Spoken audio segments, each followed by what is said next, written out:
Қайырлы кеш достар, қалдарың қалай? Көптеген сұрақтарға бүгін жауап беруге бел будым.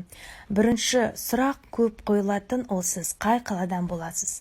Мен Нұр-Сұлтан қаласында тұрамын. Екінші сұрақ, қай жерде жұмыс жасайсыз?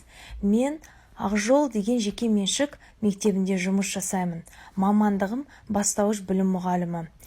Осы мамандығымды таңдағанына еш өкінген емеспін, өйткені балалармен жұмыс істеу үшін мен үшін үлкен бақыт. Біріншіден, балалармен бірге бала сияқты күліп ойнауға болады. Екіншіден, оларға өз білгенді үйрете аласың. Мінекей, бүгінде біз еңбек сабағында неше түрлі тағам пісіруді үйреніп жатырмыз. Көптеген сұрақ қойылады. Еңбек сабағында тамақ пісіретсіздер ме? Бастауышта тамақ пісіре ме деген сияқты барлығы шоке болып жатады. Негізі балалар, достар, бастауышта еңбек болсын, жаратылыстану болсын, дүниетану болсын, неше түрлі импровизация жасауға болады. Жалғасын тағы салатын боламын.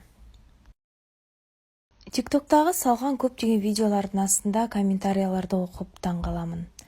Мен сіздің сыныбыңызда оқығым келеді, бастауыш сыныпты бітіріп кеттім, бірақ сізге қайта оралар едім деген сияқты көптеген комментарияларды оқимын.